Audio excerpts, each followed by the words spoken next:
Sau khi anh bị đám ninja của Cửu Quốc Nhất Lưu bao vây, anh và Tiểu Bàn trực tiếp bị đánh trọng thương. Đám ninja có một tên hòa thượng chọc đầu rất giỏi, có lẽ là nhân vật cấp trưởng lão của Cửu Quốc Nhất Lưu. Nhưng may trong tay anh còn có một lá bùa phong độn. Lúc tên hòa thượng ninja cầm thiền trượng đánh anh dẫn theo Tiểu Bàn bóp bùa phong độn. Phút chốc hai người rơi vào một không gian du hành. Không đến một giây họ liền rơi xuống một cánh đồng. Hay có Tiểu Bàn rơi xuống đất trước, anh rơi xuống người Tiểu Bàn mới giảm được đà. Trước đó bị tên hòa thượng ninja kia đánh 2 nhát, anh bây giờ đã không thể động đậy nữa, lục phủ ngũ tạng như lộn tùng phèo hết. Rất nhanh Tiểu Bàn gào khóc gọi anh, hu hu hu, Tiểu Kiệt, cậu đừng chết mà, cậu cứ thế mà đi, món ăn ngày mai còn chưa chốt là ăn nhà nào nữa cơ mà. Cũng không biết cậu thích ăn chân giò hay là dê nướng nữa. Tôi còn chưa nghĩ xong, nghe thấy lời cậu ta, một sự bực tức trong anh cuồn cuộn lên suýt tức hộc máu. Hay lắm, đấy đều là thứ cậu thích ăn chứ gì. Nhưng lúc này anh chả còn sức đấu khẩu với cậu ta. Anh từ từ mở mắt ra nói, Tiểu Bàn, cậu lấy bình ở trước ngực tôi ra, bên trong có thuốc. Tiểu Bàn nghe xong lập tức tìm kiếm trước ngực anh, rất nhanh đã lấy ra một bình ngọc nhỏ, bên trong là đan dược trưởng giáo phái không động cho anh. Tuy hiệu quả không bằng đan dược của Quỷ Hoa Nghĩa Địa, cũng không bằng đan dược của Lão Sơn Xâm Luyện, nhưng đối với việc hồi phục vết thương vẫn rất có hiệu quả. Hơn nữa bây giờ sống được rồi, có thể dần dần hồi phục. Anh không nỡ ăn đan dược Quỷ Hoa Nghĩa Địa kia, đều để giữ mạng cả. Sau khi Tiểu Bàn đút anh uống thuốc xong, vài phút sau anh mới coi như được sống lại. Tiểu Bàn thấy anh nhanh như vậy đã đứng dậy thì vội nói, ây da Tiểu Kiệt, thuốc đỉnh như vậy à, cậu khỏe nhanh thế, chỉ là hồi phục được một chút, đi lại thì không vấn đề. Chúng ta bây giờ mau liên lạc với đám đạo sĩ luộm thuộm đi. Đám ninja kia suýt hại chết ông đây rồi, tôi phải giết toàn bộ chúng. Hi hi Tiểu Kiệt, thuốc kia cho tôi chút đi, tôi cũng muốn. Anh nhìn Tiểu Bàn một cái, phút chốc có chút chán nản. Tên này đúng là báo bẩm sinh, ăn của anh uống của anh, còn muốn đan dược của anh nữa. Thấy cậu ta chả ngố tí nào mà còn báo nữa, anh lúc đó nói không vui vẻ lắm. Cậu cần thuốc này làm gì, cậu có bị thương đâu, cậu mình đồng ra sắt, còn có cương khí hộ thể, sau này rồi tính đi, nhỡ sau này bị thương thì sao. Anh chả thèm để ý cậu ta, vội lấy bùa truyền âm trên người ra đốt cho Cát San nói, Cát San, mau tới Hoa Đô tìm tôi, giúp tôi thoát nạn. Anh ngô, được. Sau đó anh lại đốt một bùa truyền âm cho đạo sĩ luộm thuộm. Lão La, đám ninja chơi lén tôi với Tiểu Bàn dùng bùa phong độn chạy thoát, mau tới cứu mạng. Cha cái bọn ninja này, dám chơi anh em tao, tới đấy, tôi mang người tới giết chúng. Trước kia gọi đạo sĩ luộm thuộm hắn đều đẩy tới đẩy lui, nhưng vừa nghe là đám ninja thì cho dù không có tiền cũng tới. Đó chính là huyết mạch khắc sâu trong xương cốt người Hoa, vĩnh viễn không đội trời chung với đám Nhật. Thông báo xong đám báo con, anh nhìn kỹ xung quanh, không biết đã dịch chuyển tới đâu, nhưng đột nhiên nhớ tới chú Hổ Tử và Hiểu Hiểu còn đang ở trang viên kia, cách chỗ đánh nhau với bọn Nhật không tới 7-8 mét. Anh có chút lo cho chú Hổ Tử, anh lập tức vô ấn thiên cương một cái thả tất cả quỷ ra. Quét mắt một vòng, phát hiện không thấy Hiểu Hiểu đâu, tim anh thịch một cái. Lúc đó Hiểu Hiểu cách anh không tới 10 km, anh dùng ấn thiên cương có thể thu cô bé về, chứng tỏ Hiểu Hiểu có thể đã rơi vào tay đám Nhật rồi. Hơn nữa chú Hổ Tử là lành ít dữ nhiều. Sau đó hai người họ mau chóng đi tới đường cái bên cạnh. Anh chặn một chiếc xe, đưa 4 triệu để hắn đưa họ về gần trang viên ông chủ Trần. Tài xế đó cầm được nhiều tiền cũng sướng. 1 giờ sau đã đưa họ về gần trang viên kia. Hai người họ cẩn thận lại gần trang viên, dù sao bây giờ không biết tình hình bên trong như nào, cũng sợ đám Nhật mai phục gần đó. Nhưng khi anh và Tiểu Bàn tới cửa trang viên ông chủ Trần, đột nhiên nhìn thấy trước cửa trang viên có hơn chục chiếc xe để biển đen. Anh vừa nhìn thấy đám xe đó liền nhớ ra, đây chắc là xe của đội đặc nhiệm. Đội đặc nhiệm xuất hiện trong trang viên của ông chủ Trần, chứng tỏ sự việc đã rất nghiêm trọng. Đám Nhật kia chắc chắn đã tới đây. Nếu người của đội đặc nhiệm đã tới rồi, anh không cần phải lo đám Nhật kia mai phục nữa. Anh dẫn Tiểu Bàn đi thẳng vào trong trang viên, nhưng vừa tới trước cửa thì bị hai người mặc quân phục đội đặc nhiệm chặn lại hỏi, làm gì đấy, trong này bị phong tỏa rồi, không ai được vào hết. Tôi là bạn tốt của ông chủ Trần, chủ nhân trang viên này. Ở đây đã xảy ra chuyện gì vậy? Việc không nên hỏi thì đừng hỏi, mau đi đi. Anh thấy tình hình này không dùng chút quan hệ đặc biệt là không vào được. Thế là anh gọi điện cho Đường Thượng Ninh, chú Đường cháu ở Hoa Đô bị đám Nhật mai phục, suýt nữa thì bị giết, bây giờ đang ở trước cửa trang viên ông chủ Trần Trần Hạnh Tường. Chú liên lạc với người đội đặc nhiệm Hoa Đô cho cháu vào với. Chú Hộ Tử còn ở trong không biết sống chết ra sao. Các con nửa đêm còn làm cái trò gì vậy? Rốt cuộc là làm sao? Đừng nhắc nữa, lần trước cháu ở Hoa Đô giúp ông chủ từ phá phong thủy của bọn Nhật, giết một tên gọi là Kurosawa Ichiro. Bây giờ người của Cửu Quốc Nhất Lưu tới tìm cháu báo thù, gây ra một thế trận. Nếu không phải trên người cháu có bùa phong độn dẫn Tiểu Bàn chạy, thì chắc chết lâu rồi. Chuyện của Hộ Tử lão đệ là như nào? Chú Hộ Tử ở trong nhà ông chủ Trần, cháu trúng kế bị dẫn ra khỏi trang viên. Bây giờ cháu muốn vào đó xem tình hình, nhưng người của đội đặc nhiệm Hoa Đô tới rồi. Chú Đường chú nói với bên đó một chút, cho bọn cháu vào đi. Cháu lo cho chú Hộ Tử quá. Được đợi tí nhé. Chú liên hệ tổ trưởng đội đặc nhiệm Hoa Đô, rất nhanh các cháu sẽ được vào. Ngắt điện thoại không đến mấy phút, Một nhân viên đội đặc nhiệm như phát hiện hai người họ là người tu hành, vội vàng tới hỏi, xin chào, cậu là Ngô Kiệt sao? Tôi là tổ trưởng đội đặc nhiệm Hoa Đô Diêm Thuận. Vừa nói Diêm Thuận vừa dẫn họ vào trong phòng trang viên.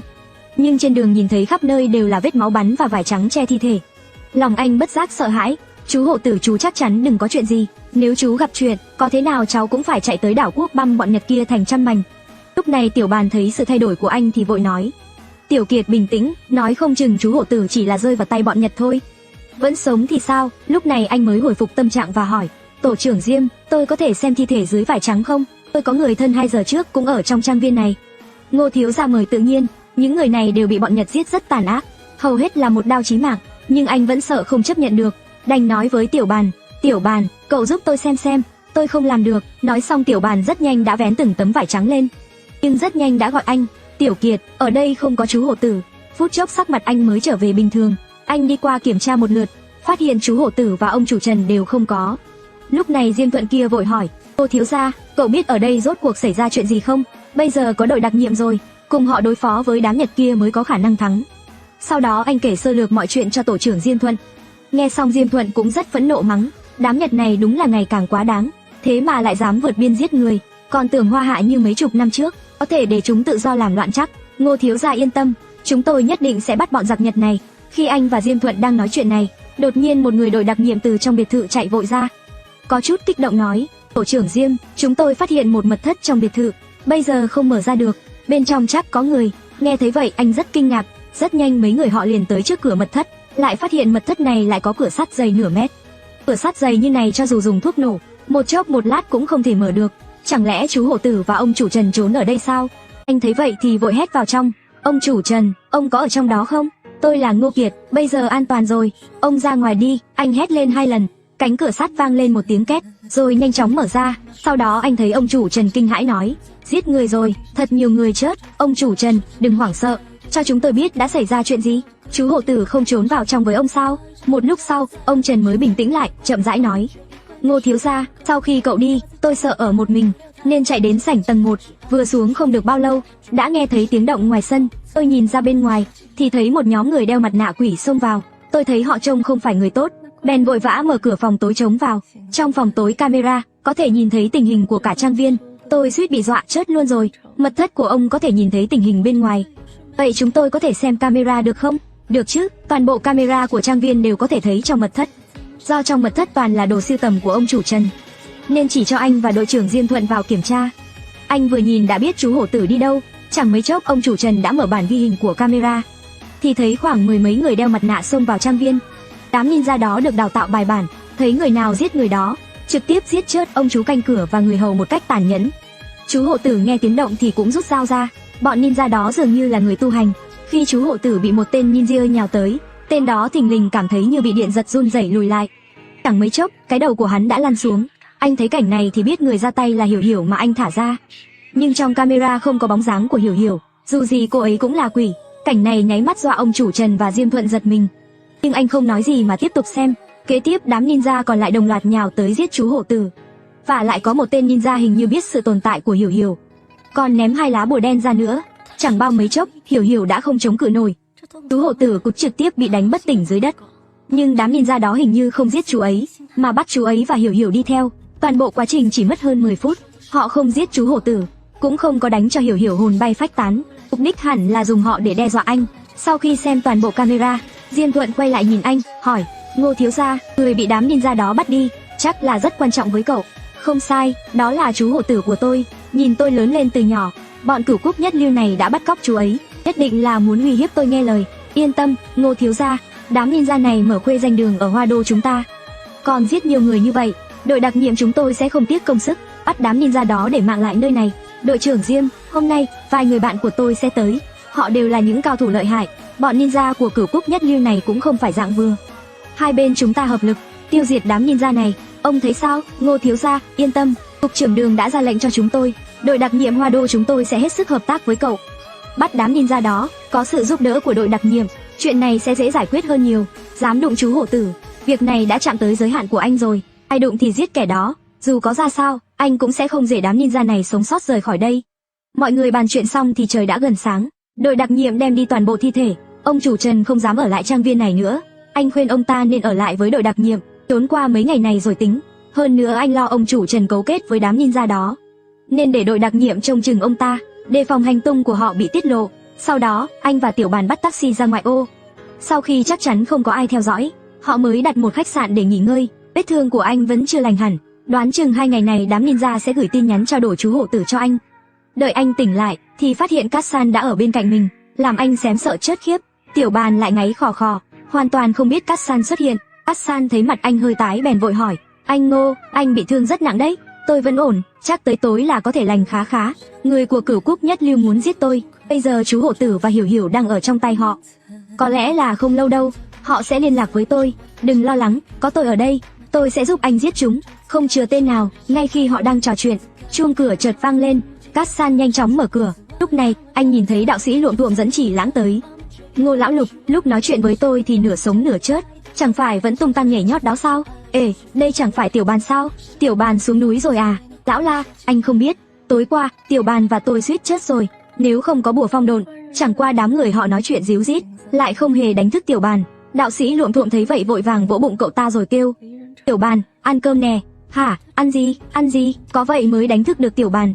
Hay lắm Tiểu Bàn, cậu ngày càng béo hơn rồi đó. Hơn nữa dường như cũng mạnh hơn rất nhiều.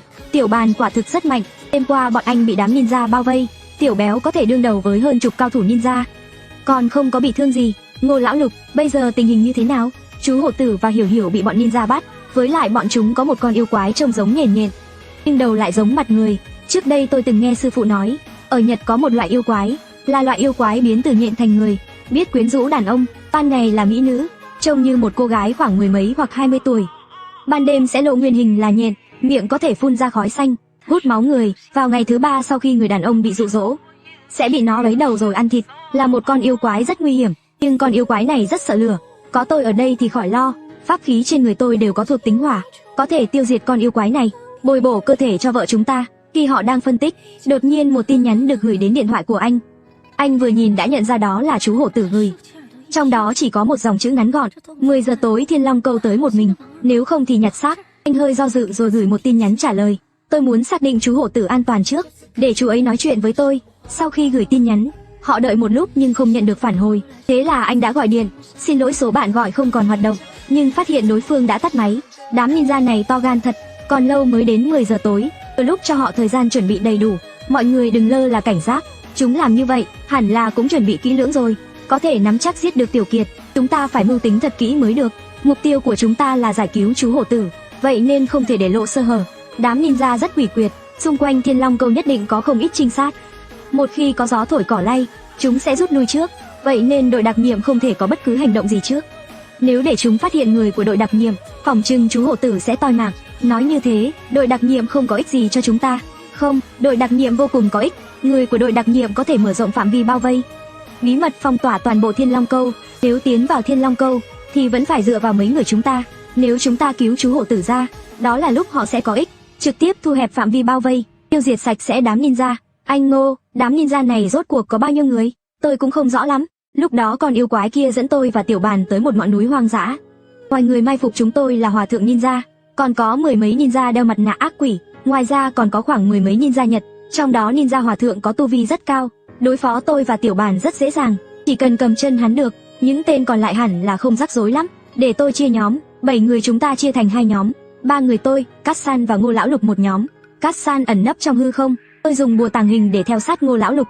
Mục tiêu của chúng tôi là đối phó với hòa thượng ninja đó. Còn Trì Lãng, Tiểu Bàn, Cốc đại ca và Viên Không, 4 người phụ trách đi vòng tới hậu phương của địch, tìm chú hổ tử và Hiểu Hiểu. Mấy người cũng dùng bùa tàng hình đi, không tới bước đường cùng thì đừng bại lộ hành tung, nếu không chú hổ tử sẽ gặp nguy hiểm. Họ không có ý kiến gì với sự sắp xếp của đạo sĩ Luộm Thuộm. Trước mắt, đây là cách tốt nhất. Sau đó anh gọi cho Diêm Thuận, bảo họ bao vây Thiên Long Câu trước. Chẳng mấy chốc trời đã tối, nhóm lão lục bọn anh xuất phát. Lần này là kiếp nạn thứ 7 của anh, dù gì cũng thời gian cũng xem. Theo lý thì 3 năm là kiếp nạn nhỏ, 9 năm gặp kiếp nạn lớn. Đây chắc tính là kiếp nạn nhỏ nhỉ. Nhưng sau khi nhóm lão lục bọn anh xuất phát, trong lòng anh lại cảm thấy lần này khó đoán trước sinh tử. Cốc Hạo Nhiên và Viên Không, Trì Lãng và Tiểu Bàn dán bùa ẩn thân đi trước. Anh và đạo sĩ Luộm Thuộm và Cát San đi cùng nhau, vì 3 người họ chủ lực chuẩn bị đối phó tên hòa thượng Nhật kia. Đám Tiểu Bàn thì để cứu chú hổ tử mà chia 2 đường. Họ đi khoảng hơn 1 giờ mới tới Thiên Long Câu. Anh biết tên Nhật kia chắc chắn bày thiên la địa võng ở đây. Cát San độn vào không khí đi trước thám thính, đạo sĩ Luộm Thuộm ẩn thân cạnh anh, nhưng khi họ vừa vào Thiên Long Câu, tiếng của Cát San đã xuất hiện trong đầu anh. Anh Ngô, có người xuất hiện, đang trốn chỗ tối, chắc là cao thủ của Cửu Quốc Nhất Lưu. Anh biết xong tiếp tục đi về trước, hành tung của anh chắc chắn đám Nhật kia biết rõ, nhưng chúng tuyệt đối không biết anh đem nhiều đứa báo tới. Khi anh đến trước rừng cây của Thiên Long Câu, anh liền hét to về phía trước, đại hòa thượng, tôi tới rồi, chú hộ tử của tôi ở đâu? Đợi một lúc thì thấy một tên ninja đeo mặt nạ từ trong rừng đi ra. Ra hiệu anh tiếp tục đi theo hắn về phía trước, trước mặt có 7 trận pháp, đi theo ngươi là muốn chết à? Để ta xem chú hộ tử trước, ta sẽ đi theo các ngươi. Ngô Kiệt, ngươi bây giờ không có lựa chọn, không đi theo chúng ta bọn chúng đều phải chết. Nói xong tên Nhật đó lại tiếp tục đi, thấy thế anh cũng đành phải đi theo hắn, nhưng tiếng của Cát San lại vang lên trong đầu. Anh Ngô, anh yên tâm, bọn tôi đi theo sau anh, đi theo vết chân của anh thì cho dù là trận pháp, bọn tôi cũng sẽ không để một mình anh rơi vào tuyệt cảnh. Nghe thấy lời Cát San anh rất cảm động, sau đó anh tiếp tục đi tiếp. Đạo sĩ Luộm Thuộm và Cát San ẩn thân đi theo anh, đợi anh xuyên qua khu rừng xong, lúc này anh mới thấy hòa thượng đầu trọc trước kia. Hắn vừa thấy anh thì lạnh lùng nói, Ngô Kiệt, không ngờ chúng ta lại gặp lại nhanh vậy. Người mà Cửu Quốc Nhất Lưu tôi muốn giết thì không ai sống sót được cả. Ngươi chạy thoát một lần, tuyệt không thể thoát được lần hai đâu. Lúc này tên hòa thượng Nhật cách anh không đến 7-8 mét. Cát San và đạo sĩ Luộm Thuộm chắc chắn cũng nhìn thấy hắn. Trước kia Cát San cho anh bùa có thể cảm ứng vị trí của cậu ấy. Lúc này anh có thể cảm nhận được Cát San đã từ từ lại gần tên hòa thượng Nhật kia, mà đạo sĩ Luộm Thuộm cũng chuẩn bị bao vây từ bên cánh. Cảm nhận được hành động của họ xong, anh tất nhiên là không để lộ ra, rồi tiếp tục cò kéo tên hòa thượng để hắn thả lỏng cảnh giác. Vị đại sư này, còn chưa biết ngươi tên là gì? Ngươi là con mẹ ngươi sao? Bần tăng tên Nakamura Yu, ta đương nhiên là con mẹ ta đẻ. Ngô Kiệt, câu này có chút không phải đạo nha, ngươi sẽ chết nhanh thôi, bần tăng cũng phải làm ngươi hài lòng nguyện vọng này chứ. Để ngươi biết là ai đã giết ngươi, Nakamura Yu, ở Hoa Hạ bọn tôi có một quy tắc, gọi là gây họa không hại người nhà. Kurosawa Ichiro là tôi giết, một mình tôi làm một mình tôi chịu. Ông bắt chú hổ tử làm gì, còn thu cả quỷ mà tôi nuôi nữa. Đây là ông sai, bây giờ tôi đã tới đây rồi, mời Yu đại sư thả người ra, tôi sẽ để mặc ông xử lý, dù sao tôi cũng không thoát khỏi tay ông nói xem đúng không? Cát San lúc này đã tiếp cận Nakamura Yu trong phạm vi 3 mét. Đạo sĩ Luộm Thuộm thì vòng ra sau hắn, chỉ cần anh hạ lệnh một tiếng, ba người họ sẽ hợp lực đối phó tên hòa thượng Nhật này. Nhưng anh không vội ra tay, vì anh không chắc đám Cốc đại ca có tìm thấy chú hổ tử bị bắt giữ không. Vẫn phải tiếp tục câu giờ với hắn. Ngô Kiệt, những quy tắc ngươi nói không phải là quy tắc của nước bọn ta. Quy tắc nước ta chính là chỉ cần có thể đạt được mục tiêu thì sẽ không để ý cả quá trình nữa. Ngươi yên tâm, đợi ngươi chết xong ta sẽ để chú hổ tử của ngươi xuống dưới cùng ngươi, để các ngươi cùng nhau lên đường. Ha ha ha ha ha, tên Nhật này thật sự con nghiện nó bỉ ổi khốn nạn. Nếu anh thật sự đến một mình chắc chắn sẽ bị hắn ăn đến vụn xương cũng chẳng còn. Chỉ tiếc anh không phải người thật thà gì, nếu đã nói đến thế này rồi thì cũng chả còn gì để nói nữa. Tên Nhật kia, ngươi thật sự chắc chắn là ngươi có thể giết ta à? Tất nhiên rồi, ngươi nghĩ ngươi có thể thoát khỏi tay ta à? Nakamura Yu, ta không cần biết ngươi là dê đẻ hay là chó đẻ. Hôm nay lão già ta sẽ khiến ngươi hối hận vì được sinh ra. Sau đó anh xoẹt xoẹt bước tới, xông thẳng lên giết tên Nakamura Yu, nhưng Nakamura Yu biết anh đánh không lại hắn, căn bản không có ý định trốn anh, nhưng anh vừa ra tay, Cát San và đạo sĩ Luộm Thuộm cũng bắt đầu ra tay.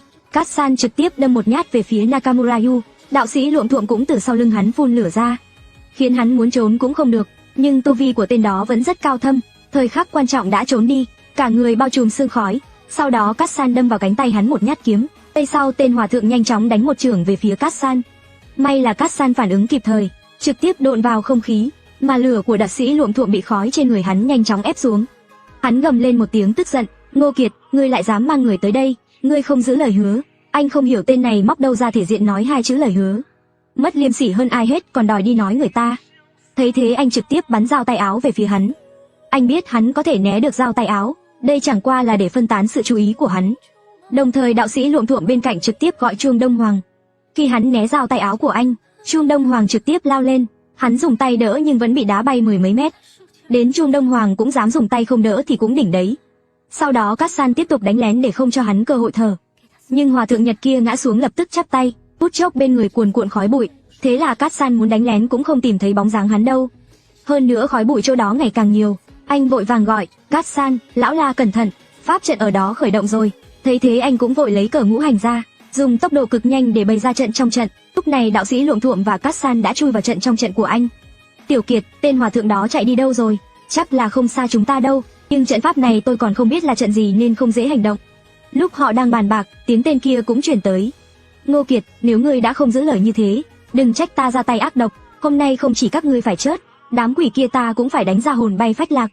Còn cả chú hổ tử kia của ngươi nữa, ta cũng sẽ đích thân giết hắn. Xem ra tên Nhật này là chó cùng rất dậu rồi, nãy nếu không mở pháp trận ra, ba người họ phối hợp thật sự có thể giết hắn. Hắn ăn một kiếm của Cát San còn bị Trung Đông Hoàng của đạo sĩ Luộm Thuộm đâm vào, chắc đã bị thương nặng rồi, nhưng họ bây giờ không dễ ra được, chỉ có thể trốn trong trận. Lúc này bên cạnh xuất hiện tiếng đánh nhau. Cô báo, chắc là bọn Cốc đại ca tìm tới đây. Chúng ta không thể cứ trốn ở đây, cậu xem làm sao phá trận đi.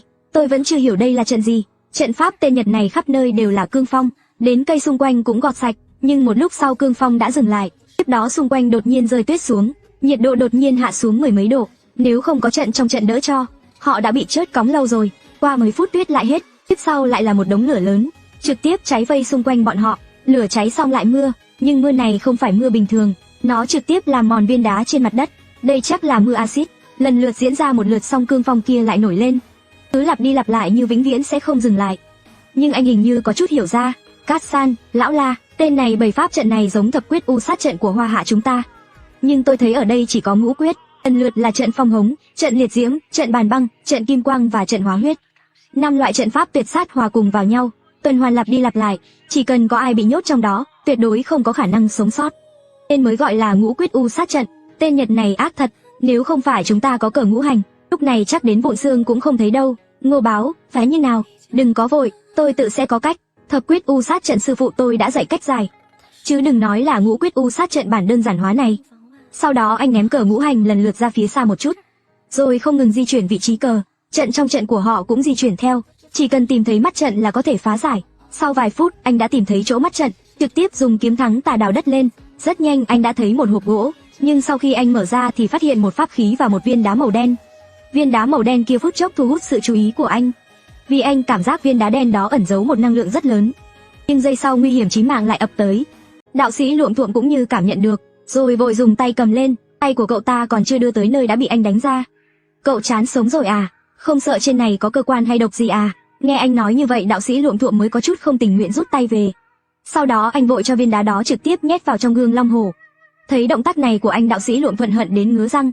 Tiểu tử Ngô báo này cậu lừa tôi, đừng nói nữa, viên đá đen đó chắc chắn đáng giá lắm. Tiểu tử cậu cầm rồi coi như nợ tôi 400 triệu. Cậu hay lắm, tống tiền cũng không ác thế chứ. Cậu biết đó là đá gì không? Viên đá đó là đá phòng hống dùng để duy trì trận pháp đấy. Vốn dĩ bày trận lớn kiểu này là cần tiêu hao thời gian trên trăm ngày, nhưng sau khi có đá phòng hống, trong vòng 1 ngày là có thể bày trận.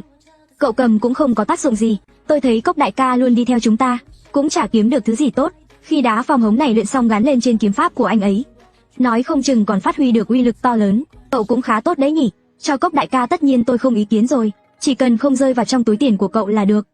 Thế là đạo sĩ Luộm Thuộm mới hài lòng. Sau khi phá được mắt trận chỗ này, không khí xung quanh trận pháp mới bớt mạnh. Sau đó anh vội đi tìm mắt trận thứ hai. Bây giờ tên hòa thượng Nhật kia và ninja chắc bị đám Cốc đại ca thu hút rồi. Hơn nữa hình như Nakamura Yu rất tự tin với trận pháp này, nghĩ nó có thể trực tiếp giết ba bọn họ. Sau đó họ nhanh chóng tìm thấy các chỗ mắt trận khác, còn lấy được một đá kim quang và bùa kim liệt hỏa và bùa kim hàn băng. Đây đều là vật cần thiết để dùng ngũ quyết u sát trận. Sau khi trấn vật bị anh lấy đi xong, chỗ họ vừa ở phút chốc khôi phục yên tĩnh. Đạo sĩ Luộm Thuộm đột nhiên cứ kéo anh đòi chia bảo vật. Anh chỉ cho cậu ta bùa liệt hỏa thôi, dù sao cũng hợp với chiêu thức sử dụng, nhưng tiểu tử đó cứ thèm muốn viên đá kim quang kia. May Cát San vội vàng nói, anh là lát nữa rồi tính, bên Cốc đại ca không chắc đã là đối thủ của tên hòa thượng kia. Chúng ta mau đi cứu viện đi. Sau đó ba người họ vội đi về hướng âm thanh đánh nhau. Rất nhanh họ đã thấy trong khu rừng trước mặt kia, có một đám người mang mặt nạ quỷ dị đã bao vây lấy đám Cốc đại ca. Nhưng trên mặt đất la liệt thi thể đám ninja nằm đó. Lúc đó điều vui nhất là anh thấp thoáng thấy được bóng dáng chú hổ tử, nhưng còn thấy trên người viên không đầy vết máu. Mặt Cốc đại ca trắng bệch, may chỉ Lãng và Tiểu Bàn còn chưa tiêu hao nhiều lắm. Lúc này tên hòa thượng lạnh lùng nói, đám Hoa Hạ các ngươi đúng là không giữ lời tí nào. Ban đầu nói một mình hắn tới thế mà còn dẫn nhiều cao thủ thế. Đặc biệt là cái tên Ngô Kiệt rất đáng hận kia. Nhưng mà không sao, Ngô Kiệt bây giờ e là đã mất mạng lâu rồi. Tiếp sau đây chính là mấy người các ngươi. Ba bọn họ bây giờ vẫn chưa nên ra tay. Nakamura Yu đoán họ đã bị trận pháp của hắn giết rồi. Trông hắn rất đắc ý. Họ nhân lúc hắn không chú ý đột nhiên đánh lén, như vậy dễ giết hắn hơn. Nhưng Tiểu Bàn nghe thấy anh mất mạng, đột nhiên kích động muốn xông lên, nhưng may Viên không đã ngăn lại và nói, anh Bàn đừng manh động, anh Ngô chưa chết, tôi có thể nhìn được. Vì Viên không có tuệ nhãn thông, có thể trực tiếp nhìn rõ tình hình của họ. Nghe thấy vậy đám Cốc đại ca mới thả lỏng ra. Rất nhanh Nakamura Yu lại lạnh lùng nói, ra tay đi, giết sạch chúng cho ta. Nói xong, hơn 30 ninja đeo mặt nạ xông tới đám Viên Không. Lúc này Chỉ Lãng nhanh chóng ngự kiếm bay lên, rồi bắn ra 9981 cây kiếm. Đám Nhật kia như không ngờ tới lại còn có chiêu thức này. Không ít tên không phản ứng kịp trực tiếp bị chém xuyên qua. Nhưng mục tiêu của Chỉ Lãng không phải đám lâu la đó. Rất nhanh Chỉ Lãng đã khống chế kiếm khí đánh về hướng Hòa Thượng. Tên Hòa Thượng mới là đầu sỏ ở đây, nhưng hắn trực tiếp lấy thiền trượng ra vung một cái, phút chốc một luồng khí đen bắn ra đỡ lấy vô số kiếm khí. Còn đánh cho Chỉ Lãng ngã xuống. Chỉ Lãng chưa đứng dậy được ngay, có lẽ cậu ấy không ngờ tên Hòa Thượng này lợi hại vậy. Một vẩy đã hóa giải chiêu thức của mình. Lúc đó Nakamura Yu đắc ý nói, chút thủ đoạn nhỏ bé đó còn muốn tới cứu người à? Chỉ cần là người Cửu Quốc Nhất Lưu chúng ta muốn giết, thì không một ai có thể sống sót. Nói xong hắn từ từ đi về phía Viên Không. Viên Không thấy vậy cũng vội nói, A Di Đà Phật, ngươi tuy là đệ tử Phật môn nhưng nghiệp quá nặng, tiểu tăng khuyên ngươi buông đao xuống lập tức thành Phật. Phật ngươi tu và Phật ta tu khác nhau, ngươi chặn đường ta đều phải chết. Nói xong tên Hòa Thượng nhanh chóng bắn một chưởng với Viên Không. Viên Không cũng lập tức đánh một chưởng ra, nhưng cậu cũng không phải đối thủ của hắn. Một chưởng liền phá được chưởng phong của cậu, còn đánh cậu lùi lại nhiều bước. Thấy thế anh và đạo sĩ Luộm Thuộm không chịu nổi chuẩn bị ra tay. Vừa động đậy thì phát hiện không thấy Cát San, quay đầu lại đã thấy Cát San một kiếm đâm về phía Nakamura Yu. Nhưng hắn cũng phản ứng rất nhanh, chuyển nhanh sang bên cạnh, nhưng cho dù vậy vẫn bị Cát San chém một đường. Lúc này anh và đạo sĩ Luộm Thuộm cũng không cần thiết trốn nữa.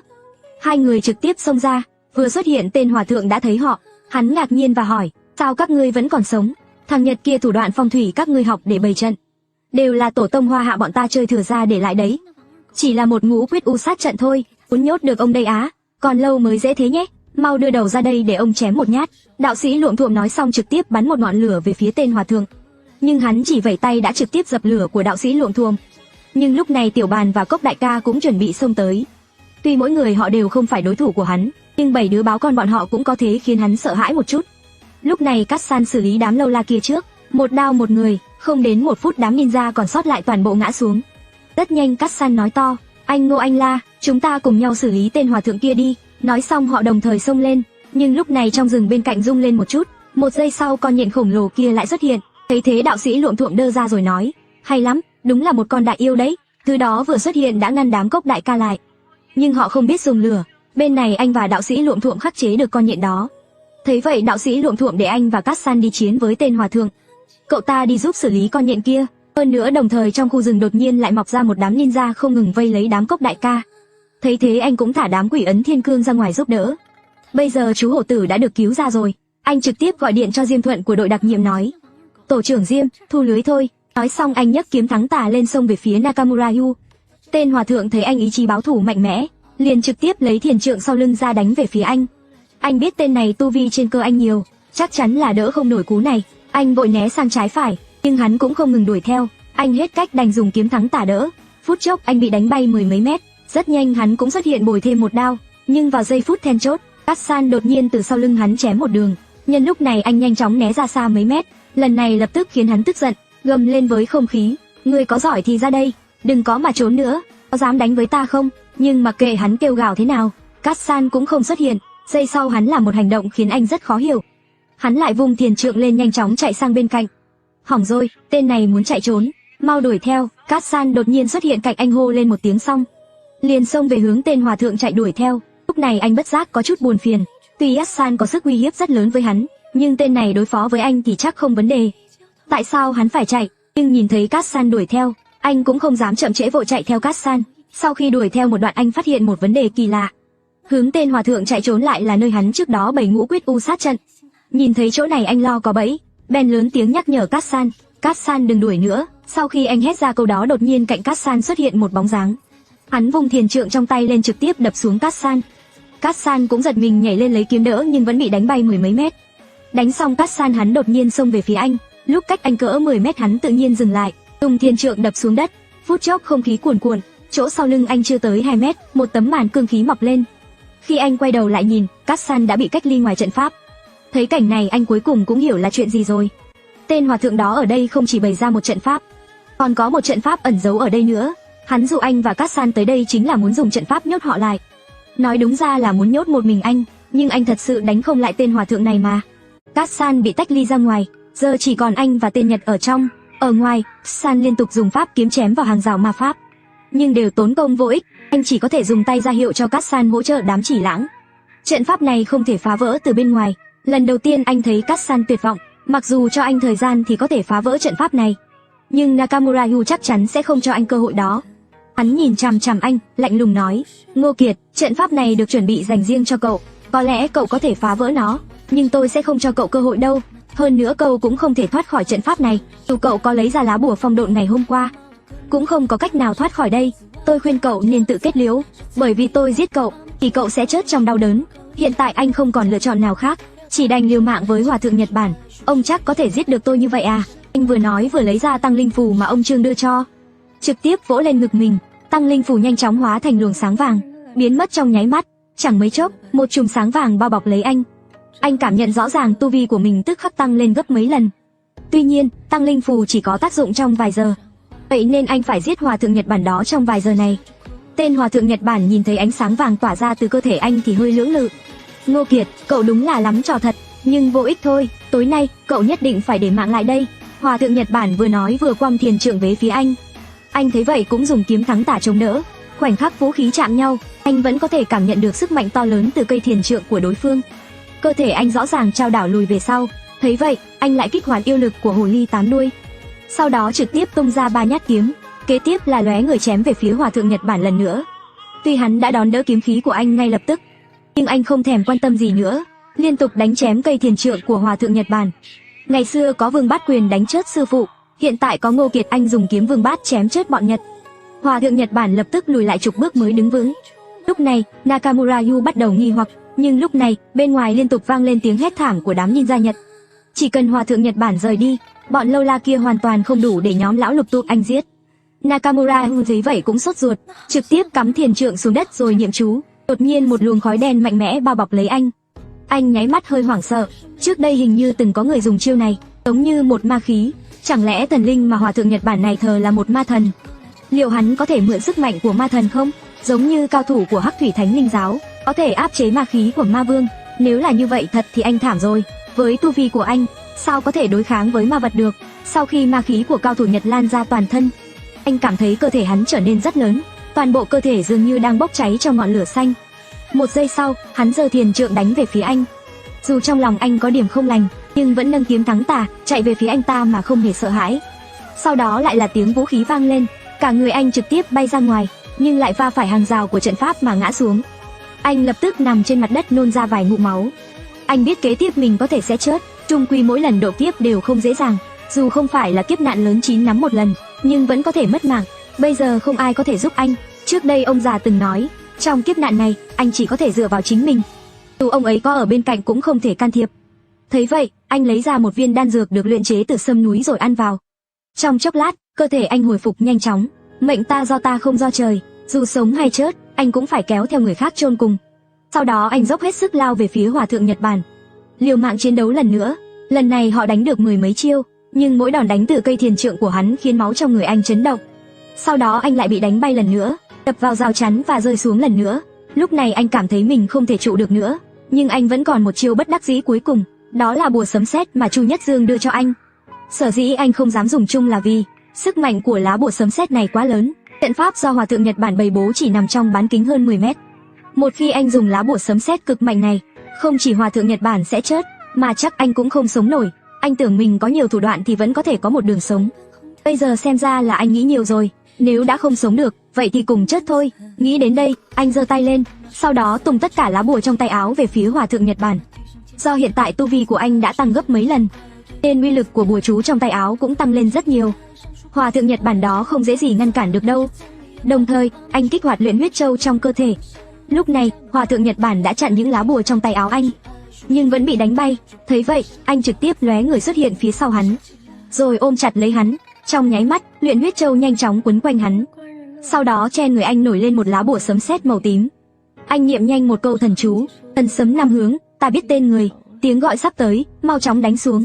Lục đinh lục giáp, lôi tướng lôi binh, đáp lại âm thanh, vạn thần đều nghe. Sấm tới, chẳng mấy chốc, lá bùa sấm sét bay lên trời, mây đen bỗng tụ tập xung quanh, sấm sét cuồn cuộn. Cảnh tượng này cuối cùng khiến Hòa thượng Nhật Bản sợ hãi, nói với vẻ hơi run rẩy, đồ ngu, cậu điên rồi, điên thật rồi. Sau đó hắn liên tục dùng ma khí xâm nhập vào cơ thể và thần hồn của anh, nhưng anh cứ ôm chặt hắn, không chịu buông tay. Ông đây không có gì khác, nên dám liều mạng. Vào năm 1974, anh tự do vật lộn ở Đông Nam Á. Đại sư huynh vì giết xạ thủ hạng nặng Lôi Long của Nhật Bản mà nổi tiếng. Lần này, dù thế nào thì anh cũng phải kéo theo một tên Nhật chôn cùng. Dù chết rồi cũng có thể được ca ngợi trong gia phả. Chẳng mấy chốc, trên đầu bỗng vang lên một tiếng gầm lớn. Giữa những đám mây đen, đột nhiên một tia sét chói mắt đánh xuống. Giờ phút này, anh dường như nhìn thấy nhóm đạo sĩ luộm thuộm cùng chạy về phía anh. Nhưng giây tiếp theo, toàn thân anh gần như bị sấm sét bao vây. Tạm biệt các anh em. Khoảnh khắc đó, anh không cảm thấy đau chút nào. Trước mắt tối om, thế giới này dường như đang nói tạm biệt với anh. Sau khi mở mắt, anh dường như nhìn thấy một con đường dài có rất nhiều người. Những người này giống cái xác biết đi như hành thi vậy. Với lại còn có một người mặc áo quan màu trắng. Đó hình như là Bạch Vô Thường trong truyền thuyết. Các người đi nhanh lên, phía sau còn rất nhiều người xếp hàng đấy. Sau khi bước qua cánh cửa đó, người có thể đến Điện Diêm Vương. Những chuyện tốt, chuyện xấu từng làm lúc còn sống đều sẽ quyết định lục đạo luân hồi trong tương lai của các ngươi. Nhìn thấy cảnh này, anh gần như không giãy giụa nữa. Số mệnh có sẵn 18 kiếp nạn, cuối cùng vẫn không chạy thoát được kiếp nạn thứ 7 này. Anh không cam tâm, Bạch Vô Thường 1000 tuổi lại bị sư phụ anh đánh mông. Còn nói mệnh anh không nên chết. Sau khi anh dùng bùa lôi của Châu Nhất Dương hút xét và đồng quy vô tận với tên hòa thượng Nhật kia, anh mở mắt ra thì phát hiện mình thật sự đã chết. Bên cạnh đều là hồn phách đang đi như hành thi, còn gặp được Bạch Vô Thường trong truyền thuyết. Hơn nữa Bạch Vô Thường đó còn giục anh đi vào cửa. Khi anh cách cửa còn một khoảng nữa, đột nhiên có một âm thanh vang lên bên tai anh. Chồng ơi, về nhà với em. Phút chốc anh không tự chủ dừng bước chân lại. Âm thanh này vừa quen vừa lạ. Sau đó anh nhân lúc Bạch Vô Thường không chú ý thì đi ra khỏi hàng ngũ tìm kiếm âm thanh kia. Nhưng rất nhanh Bạch Vô Thường đột nhiên xuất hiện bên cạnh anh, rồi trực tiếp dùng roi đánh anh. Đi mau lên, không được quay đầu. Trong ý thức của anh rất sợ Bạch Vô Thường này, nhưng đó dường như là tiếng của hồ ly 8 đuôi. Anh còn muốn tạm biệt hồ ly 8 đuôi một lần, cho dù chết cũng phải nhắm mắt. Sau đó anh không quan tâm nữa, trực tiếp lao về Bạch Vô Thường kia. Vào lúc này đột nhiên lại xuất hiện một đạo sĩ lôi thôi nói với anh.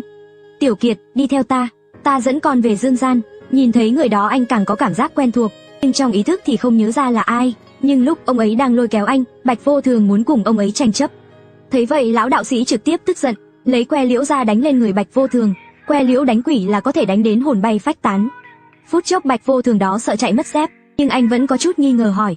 Ông là ai? Đồ đệ ngoan, con đi theo ta là được. Đi tiếp nữa là con không về được đâu. Nói xong lão đạo sĩ đó trực tiếp kéo anh đi nhanh như chớp. Chớp mắt cảnh tượng trước mắt anh đột nhiên lại tối đen. Hình như ở một không gian tối đen, anh dần dần lại có lại vài ý thức. Trước mắt mơ hồ có một luồng sáng, anh muốn mở mắt ra nhưng mí mắt rất nặng nề, mở thế nào cũng không được. Lúc này bên tai đột nhiên truyền lại một âm thanh quen thuộc. Tiết Thần Y, ông phải cứu lấy Ngô Kiệt, chỉ cần có thể cứu cậu ấy sống lại, tôi làm gì cũng được. Nói đi tìm thiên tài địa bảo hay là lên núi xuống biển. Mấy anh em chúng tôi liều mạng cũng phải tìm được. Lúc này một âm thanh giản nua nhưng hùng hậu vội nói theo. Tiểu đạo trưởng, thanh niên này bị sét đánh chết. Với tu vi của cậu ta nhất định là thể xác không giữ được, hồn bay phách tán. Có thể chữa trị đến mức độ này, lão phù cũng đã cố hết sức rồi. Nếu không phải thời khắc then chốt có hồ ly 8 đuôi trong người cậu ấy, và đám quỷ trong gương long hổ giúp cậu ấy đỡ một chút, các cậu đến vụn xương cậu ấy cũng không tìm thấy đâu. Đừng sốt ruột, hồn phách anh Ngô đã rời khỏi cơ thể rồi, Lý lão tiền bối đã đi tìm rồi, chỉ cần thần hồn về vị trí, có lẽ anh Ngô có thể sống lại. Ngô lão lục à, Ngô lão lục, cậu nhất định không được chết nhé. Nếu cậu chết rồi, sau này tôi báo ai nữa? Ai sẽ kiếm tiền cho tôi tiêu? Chỉ cần cậu sống lại sau này tôi tuyệt đối sẽ không báo cậu nữa, cũng không tiêu tiền của cậu nữa, còn kiếm tiền cho cậu tiêu, đồ ngon cũng không cướp của cậu. Cậu sống lại đi mà, không có cậu, chúng tôi sao sống được đây? Sau đó âm thanh buồn cười này không ngừng kích thích anh. Ký ức của anh dần dần hồi phục, tuy không thể mở mắt ra, nhưng tất cả chuyện trước đây như thủy triều cuồn cuộn trong đầu anh. Chỉ tiếc là anh bây giờ chỉ có ý thức, nhưng hoàn toàn không cảm nhận được sự tồn tại của cơ thể. Anh cố gắng mở mắt ra nhưng mí mắt như bị keo 502 dính vào vậy, không cách nào mở được. Vào lúc này không biết ai hét lên một tiếng, Lý lão tiền bối tỉnh rồi. Lý lão tiền bối, Tiểu Kiệt sao rồi? Cũng ổn rồi, hồn phách Tiểu Kiệt đã về rồi, nhưng nó bị thương quá nặng cần phải tĩnh dưỡng tốt, đợi thêm đi, chắc mấy hôm nữa là tỉnh được rồi. Tốt quá rồi, tôi còn nghĩ Tiểu Kiệt không đỡ được lần này nữa.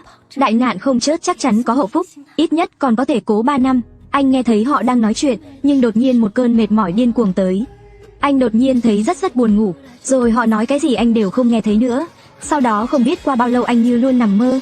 Trong mơ, anh mơ thấy một cô gái rất xinh đẹp, chắc là hồ ly 8 tuổi. Cô thường nói bên tai anh, chồng nhỏ ơi, anh nhất định phải tỉnh lại, tỉnh rồi chúng ta sẽ có thể gặp mặt rồi. Không biết lại qua bao lâu nữa, bên tai anh như lại có người nói chuyện. Lần này anh nghe rõ ràng là tiếng đạo sĩ luộm thuộm.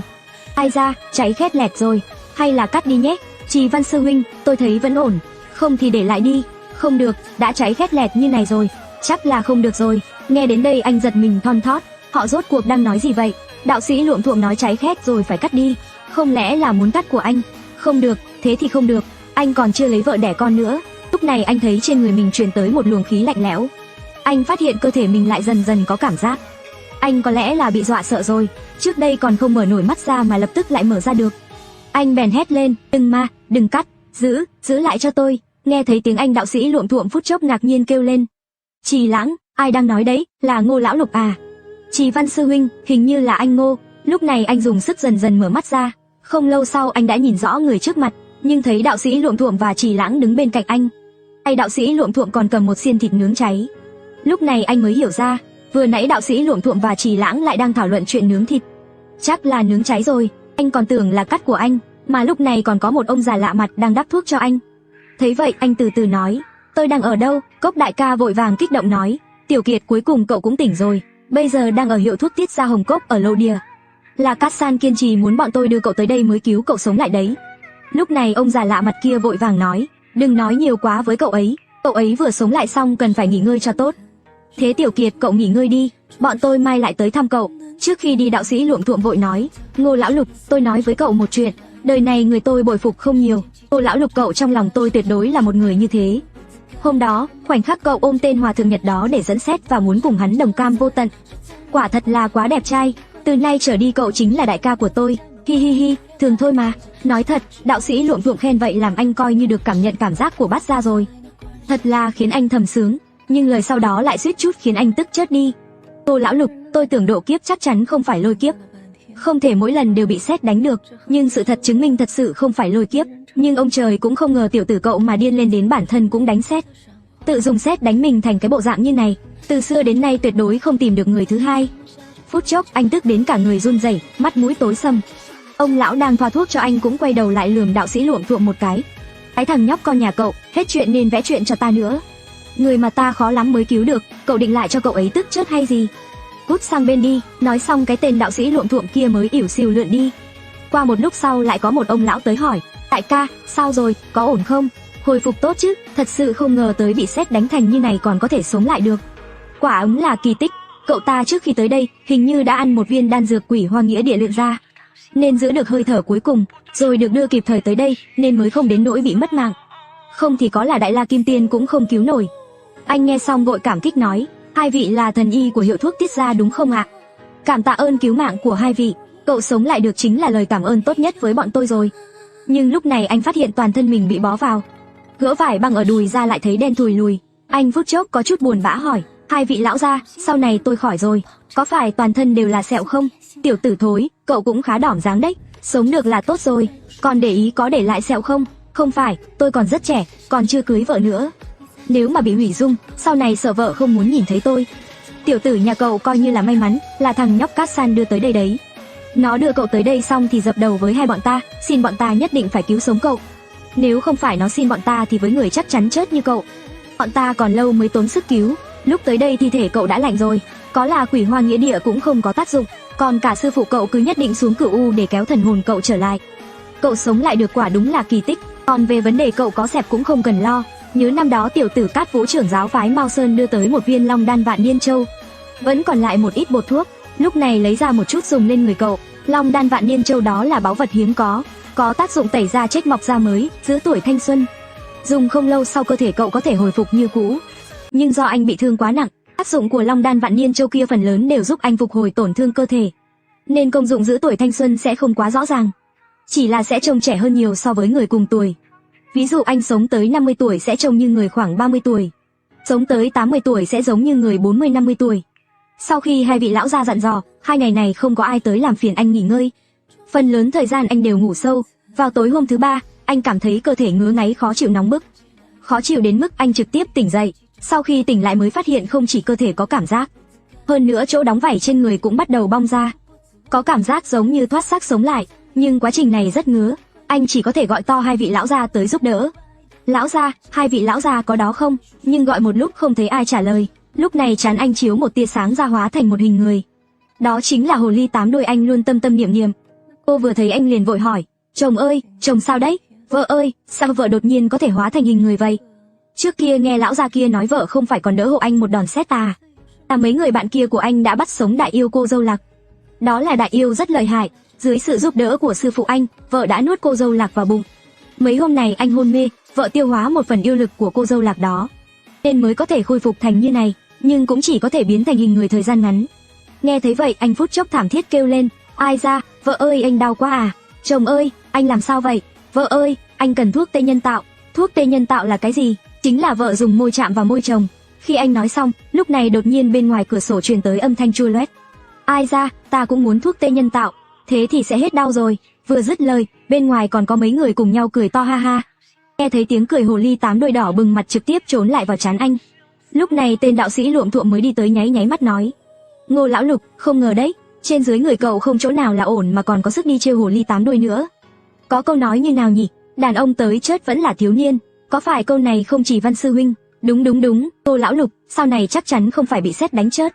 Cậu ta bị mình lấy đến chớt, đó là vợ tôi mà, vườn tôi ngựa tôi muốn trêu thế nào chả được. Các cậu mau đi đi, tôi mệt rồi, tôi phải nghỉ ngơi, đừng làm phiền tôi. Tôi đi ông ạ, hai vị lão già đã nói rồi, mạng cậu được bảo toàn không vấn đề gì rồi.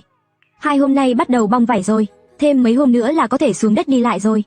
Không thì bọn tôi cũng không tới đây. Lúc này Tiểu Bàn cũng đi tới nói, Tiểu Kiệt à, hôm đó cậu dọa chết tôi rồi, tôi suýt thì đặt bàn làm lễ luôn rồi, may là cậu sống lại rồi. Nghe vậy máu trong người anh lại sôi sục lên. Lúc này chú hổ tử cũng nước mắt nhạt nhòa đi tới. Thiếu gia, tôi xin lỗi cậu, đều do tôi hại cậu, nếu cậu không vì tới cứu tôi, cậu cũng sẽ không bị sét đánh thành thế này. Đều tại tôi, chú hổ tử, chú đừng như vậy, cho dù không đi cứu chú, tôi cũng phải độ kiếp mà. Bất kể như nào cũng không thoát được, việc này không liên quan đến chú. Chú hổ tử trông tôi từ nhỏ đến lớn, cảm giác của tôi với chú như cha và con trai vậy. Mấy hôm này chú luôn không qua thăm tôi, chắc chắn là không muốn nhìn thấy bộ dạng tôi đầy vết thương, và cũng chắc chắn hối hận chết đi được. Mấy người họ khuyên một lúc chú hổ tử mới dừng khóc lại. Lúc này anh nhớ ra tên hòa thượng Nhật kia nên vội hỏi, đúng rồi, tên hòa thượng Nhật kia chết chưa? Chết rồi, Nakamura Yu kia bị sét đánh tan xác 4-5 phần không còn gì. Tình trạng lúc đó của cậu tốt hơn hắn một chút. Hồ ly 8 đuôi và Tiểu Hải Đường đều đứng ra đỡ hộ cậu, nhưng vẫn có một phần sét đánh lên người cậu, cơ thể bị bắn bay xa tít mù, người bốc khói đen. Nói thật lúc đó tôi đã ngửi thấy mùi thịt thơm từ người cậu bay ra. Người cậu bị sét nướng chín luôn rồi, nhưng may không mất tay mất chân. Người còn lại của Cửu Cúc Nhất Lưu thì sao? Sau khi người của đội đặc nhiệm tới cùng bọn tôi xử sạch đám Nhật mang mặt nạ ác quỷ đó, đám Nhật đó thả chớt cũng không đầu hàng nên đã giết toàn bộ rồi. Anh Ngô, lúc đó nhìn thấy anh như thế, tôi nghĩ chắc chắn anh không sống nổi. Anh la lấy đan dược quỷ hoa nghĩa địa trên người ra, đưa ngay cho anh uống. Lúc đó bọn tôi đã nghĩ cậu chết chắc rồi, nhưng Cát San cứ kiên trì muốn đưa cậu tới lỗ địa Hồng Diệp Cốc, nói là Hồng Diệp Cốc có 2 vị thần y nhất định có thể cứu sống cậu. Chuyện sau đó cậu cũng biết rồi. Lúc này tôi vội nói, Cát San, cảm ơn cậu đã cứu mạng tôi. Anh Ngô, là điều đáng làm mà. Ban đầu khi tôi ở Đông Nam Á rơi vào tay Nawa, các cậu cũng đã liều mạng cứu tôi. Sư phụ tôi từng nói, ăn quả nhớ kẻ trồng cây. Đánh anh em tôi bị thương, tôi diệt cả nhà. Khi họ nói chuyện đã rời đi sự chú ý của anh. Trên người cảm giác không còn quá ngứa nữa, nhưng rất nhanh lão già thần y kia đã phát hiện, nên trực tiếp đuổi họ đi. Vừa nãy anh còn biết được từ miệng đạo sĩ luộm thuộm, 2 vị lão già của hiệu thuốc tiết gia này mấy chục năm vẫn luôn ở ẩn. Bọn họ bây giờ đang ở trong một pháp trận giống kiểu một động thiên phúc địa mini vậy. Về cơ bản không tiếp xúc với người bên ngoài. 2 vị lão già này đều đã 100 mấy chục tuổi rồi. Cụ thể bao tuổi thì đến Cát San cũng không biết. Cát San rất quen thuộc với người hiệu thuốc tiết gia, chủ yếu là tình bạn lâu năm của sư phụ cậu Sát Thiên Lý và 2 vị lão gia. Hơn nữa Cát San quen Ngô Cửu Dương và Cát Vũ cũng đều là cố giao của 2 vị lão gia, có quan hệ giống như người nhà. Chính vì tầng quan hệ này, 2 vị lão gia mới đồng ý ra tay cứu cậu. Đợi sau khi họ đi, anh nhớ ra Tiểu Hải Đường đã đỡ một phần sét cho anh. Sau đó anh nhìn gương long hổ để đầu giường một lúc nói, cảm ơn Tiểu Hải Đường, cô vì sao lại muốn giúp tôi đỡ một tia sét chứ? Cô không biết sẽ hồn phi phách tán sao? Làm ơn, đừng tự mình đa tình nữa được không? Tôi nào có muốn giúp anh đỡ sét đâu. Nếu anh chết rồi, tôi không phải sẽ thành cô hồn vô chủ, rồi bị nhốt mãi trong gương long hổ à? Tôi chỉ không muốn lại đổi chủ nhân mà thôi. Nói xong Tiểu Hải Đường không có động tĩnh gì nữa. Sau đó anh ở trong trận pháp của 2 vị lão gia khoảng 1 tháng. Vết thương trên người mới dần dần hồi phục, không chỉ là da người bị sét đốt cháy được đổi mới, hơn nữa còn mướt mượt căng bóng hơn trước, trở thành một tiểu bạch kiểm. Có lẽ rất nhiều phụ nữ nhìn thấy đều sẽ tự ti hơn. Sau khi anh lành hẳn, anh đã đặc biệt dập đầu cảm ơn 2 vị lão gia tiết gia, còn chuẩn bị lấy một ít tiền ra để hiếu kính 2 vị lão gia. Nhưng 2 vị lão gia không nhận, nói nếu đã là bạn mà Cát San dẫn tới thì đều là người một nhà. Cát San còn nói với anh, Hậu duệ của hai vị lão gia Tiết gia cũng có người làm trong chính phủ. Vậy thì về cơ bản chính là như Ngự Y vậy, thân phận địa vị đều không kém Trương gia gia và Bát gia. Bây giờ người phụ trách hiệu thuốc Tiết gia tên là Tiết Tiểu Thất, là một trong những hậu duệ của hai vị lão gia. Điều đáng nói là cho dù khi anh đang chữa bệnh khoảng thời gian này, anh cũng căn bản không thấy bóng dáng sư phụ anh đâu. Ban đầu chỉ nghe thấy ông nói chuyện khi anh ngất đi. Nghe đạo sĩ Luộm Thuộm nói, sau khi triệu hồi thần hồn anh về, hình như sắc mặt ông không tốt lắm. Chưa chào một câu đã đi rồi. Hôm đó cảm giác như một giấc mơ vậy. Thực ra anh đã đi trên đường Hoàng Tuyền rồi, là sư phụ dùng bí pháp xuống Hoàng Tuyền đánh quỷ sai, cứng rắn triệu hồi hồn phách anh về. Đối với thực lực của ông già này anh thật sự ngày càng tò mò. Người đến quỷ sai cũng dám đánh thì gan phải to như nào. Nhưng lúc này Đường Thượng Ninh biết anh khỏi rồi, nên đã gọi điện cho anh nói một chuyện quan trọng liên quan đến Cửu Quốc Nhất Lưu. Đám Nhật kia còn muốn tìm anh báo thù. Bạn đã nghe Cửu Chuyển Quát Cốt Đan chưa? Nghe nói phạm nhân có kín miệng thế nào cũng không quá 5 phút là nói ra sự thật. Sau khi anh được thần y Tiết gia Hồng Diệp Cốc chữa khỏi, Đường Thượng Ninh đã gọi điện nói, Tiểu Kiệt, cậu lần này đại nạn không chết, nhưng vẫn cần cẩn thận đám Nhật kia. Tôi đã tìm một chút tư liệu, lần này Nakamura Yu mà cậu giết địa vị trong Cửu Quốc Nhất Lưu rất cao. Người địa vị cao như vậy gọi là giáo chủ, còn có phó giáo chủ, bên dưới chính là chính đại sư, chính ngộ sư, tôn giả, đại tôn. Cấp thấp hơn nữa thì là sa trưởng và sa môn. Nakamura Yu là chính ngộ sư của Cửu Quốc Nhất Lưu, trên hắn còn có 4 cao thủ nữa. Sau này cậu phải cẩn thận chút, chúng có lẽ lần sau sẽ phái cao thủ lợi hại hơn để đối phó với cậu. Hơn nữa bọn Nhật âm hiểm giảo hoạt, chuyện gì cũng có thể làm ra. Vâng, chú Đường, cháu sẽ cẩn thận. Nói xong anh liền ngắt điện thoại. Đám Nhật âm hồn bất tán này đúng là không nhấn chìm đảo đó thì không yên mà. Nhưng bây giờ anh cũng không sợ, vừa độ kiếp thành công, 3 năm tiếp theo sẽ chơi đùa với chúng. Cùng lắm là vừa có động tĩnh anh sẽ gọi Cát San tới bảo vệ.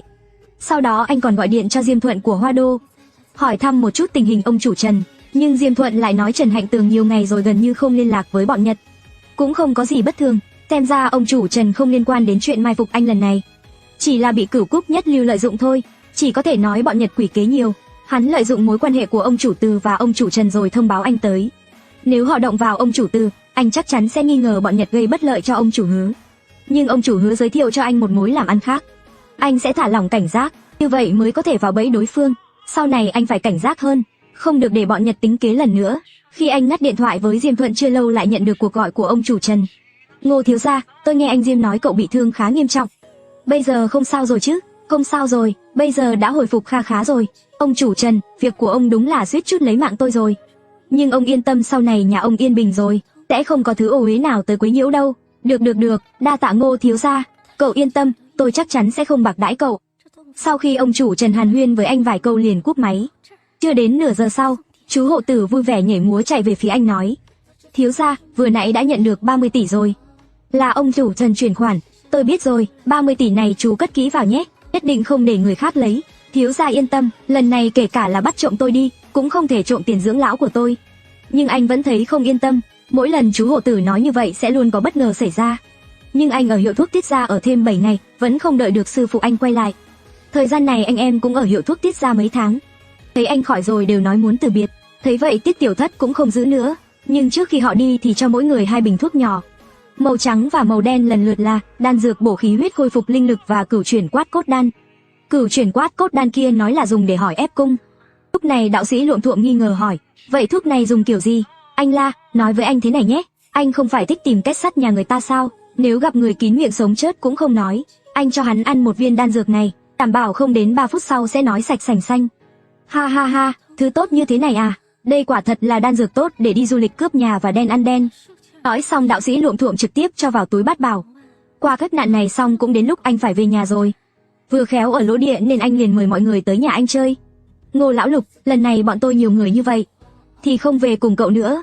Chúng ta giờ đều là người hành tẩu giang hồ, kẻ thù quá nhiều, lúc cậu về cũng tém tém lại, người càng ít càng tốt. Lần này đã động tới người Cửu Quốc Nhất Lưu, nói không chừng chúng sẽ tìm tới nhà cậu, nên cậu với Tiểu Bàn và chú Hổ Tử cùng nhau về thôi. Tiểu La nói đúng đấy, Tiểu Kiệt cậu về thì tém lại một chút, sau này chúng ta tới Yến Bắc rồi tính. Cũng được, mọi người đi Yến Bắc trước. Cốc đại ca, lần này lúc phá giải trận pháp của Hòa Thượng Nhật kia, tôi nhặt được vài bảo bối bày trận dùng đến, xem có thể nghĩ cách để bắt ra gắn nó vào pháp kiếm của anh không? Như vậy sau này chúng ta đánh nhau sẽ càng đỉnh hơn. Ha ha ha, chả một khi tiểu tử cậu còn nghĩ đến tôi. Các cậu ai cũng đều xuất thân từ danh môn, lai lịch đều có núi to chống lưng, chỉ mình tôi cô đơn một mình, còn là đệ tử ngoại môn. Mấy năm nay các cậu tu vi đều tiến bộ rất nhiều, Chỉ có tôi vẫn dậm chân tại chỗ, nên có chút ngại cùng các cậu đi lăn lộn giang hồ. Cốc đại ca, anh vĩnh viễn là đại ca tốt của bọn tôi. Cho dù thế nào bọn tôi đều sẽ không bỏ anh đâu. Anh yên tâm, bọn tôi có một việc chắc chắn cũng không thể thiếu anh được. Lần này Ngô lão lục thật sự lấy cho anh rất nhiều thứ tốt. Nói đúng rồi đấy, tay tôi mà không nhanh chút thì đống bảo bối kia đã vào tay La lão lục rồi. Đâu ra mà phần Cốc đại ca, Ngô lão lục cậu đừng nói linh tinh, tôi có phải người như vậy đâu. Sau khi chuyện này đã quyết xong, anh và Tiểu Bàn cùng chú Hổ Tử cùng đi về phía Cửu Sơn thôn. Tiểu Bàn cũng đã rất lâu rồi không về nhà, mấy năm nay tu hành ở núi Long Hổ cũng không có lương. Về cơ bản không gửi tiền gì về cho nhà, lần này làm cho ông chủ Trần kiếm được 30 tỷ. Anh ban đầu chốt với Tiểu Bàn chia 55, 15 tỷ của anh đến lúc đó về tứ hợp viện lại chia với đám đạo sĩ luộm thuộm. Lần này thuần túy là để giúp anh độ kiếp, 8 anh em chắc chắn lấy nhiều chút. Sau đó ba người họ gọi một chiếc xe, rất nhanh đã tới Cửu Sơn thôn. Sau đó họ mua vài đồ trên đường rồi đi về phía nhà. Ngoài ra anh còn dặn Tiểu Bàn, có thể để lại cho nhà chút tiền nhưng cũng không được để quá nhiều. 300.000 400 triệu là được rồi, vì những người ở dưới thôn mọi người đều hiểu, sợ anh em khổ lại sợ anh em sa ngã. Dặn dò xong mọi thứ, anh và Tiểu Bàn chia ra người nào về nhà nấy tìm mẹ mình. Rất nhanh anh đã tới nhà, mẹ và ông nhìn thấy anh đều vui mừng không thôi. Anh biết mấy hôm này anh sẽ về, nên đã dựng lều trong vườn từ sớm cho anh rồi. Lâu lắm không gặp, cả nhà chúng ta ăn một bữa cơm đoàn viên ấm áp thôi. Sau khi ở nhà một đêm, sáng hôm sau anh dẫn chú Hổ Tử đi thăm bà Lưu. Dù sao bà Lưu là ân nhân cứu mạng của anh, hồi nhỏ nếu không phải bà liều mạng cứu anh đã không thể có hôm nay. Họ tới trước cửa nhà bà Lưu gọi vài tiếng nhưng lại không ai trả lời. Thấy thế anh và chú Hổ Tử trực tiếp vào nhà xem, thì phát hiện bà Lưu nằm trên giường bất động. Anh còn tưởng bà Lưu xảy ra chuyện gì, nên vội vàng kiểm tra hơi thở của bà. May quá vẫn còn thở, nhưng quỷ dị là sắc mặt bà Lưu lại chỗ xanh chỗ tím. Thấy vậy anh ba máu 6 cơn nổi lên. Bà Lưu đã hơn 80 tuổi rồi, mà vẫn có người ra tay với bà. Sau đó anh vội lấy đan dược bổ khí huyết tiết tiểu thất đưa cho bà Lưu uống. Sau khoảng nửa tiếng, bà Lưu mới từ từ tỉnh dậy. Bà vừa thấy anh thì có chút kinh ngạc hỏi, Tiểu Kiệt sao cháu tới đây, chuyện từ lúc nào vậy? Cháu vừa tới chưa lâu. Bà Lưu, vết thương trên mặt bà là như nào vậy? Không sao, tự ta ngã thôi, lớn tuổi rồi, cũng vô dụng rồi. Bà Lưu, bà đừng lừa cháu giờ đã đi học kỹ thuật rồi, đánh và ngã cháu còn không phân biệt được chắc. Bà nói cho cháu là ai làm, cháu đi tìm đối phương nói chuyện, chả ra làm sao cả. Bà lớn tuổi như vậy vẫn dám ra tay. Tiểu Kiệt à, chuyện của bà là chuyện nhỏ. Bà Lưu, không có bà cháu đã chết lâu rồi. Bà bị người ta đánh cháu chắc chắn phải giúp bà. Bà cứ nói với cháu rốt cuộc là chuyện gì. Bà yên tâm, cháu chắc chắn sẽ không làm gì đối phương. Chỉ cần lời giải thích thôi. Chuyện này có chút phiền phức, cũng trách ta cướp mối của đồng nghiệp. Cụ thể tình hình như nào ạ? Thôn Đông Mậu có một nhà con bị trúng tà, dính vào thứ không sạch sẽ nên tìm đến chỗ ta. Ta tiện tay giúp nhà họ giải quyết. Ai ngờ nhà này trước đó đã tìm một xuất mã tiên, nói là giúp nhà họ xem mấy lần rồi, tốn 90.000 100 triệu vẫn không chữa khỏi, rồi mới nghe ngóng đến chỗ ta. Ta thấy đứa nhỏ đó đáng thương nên ra tay chữa giúp. Kết quả sáng ngày thứ hai, xuất mã tiên tên Cát Tường đó dẫn vài đồ đệ của tìm đến nhà ta, nói ta cướp mối của họ. Không nói gì liền động thủ. Bọn họ có đến mấy người, ta chịu thiệt chút không là gì cả. Người tên Cát Tường kia ở chỗ nào ạ? Bà ta có kỹ thuật thật không?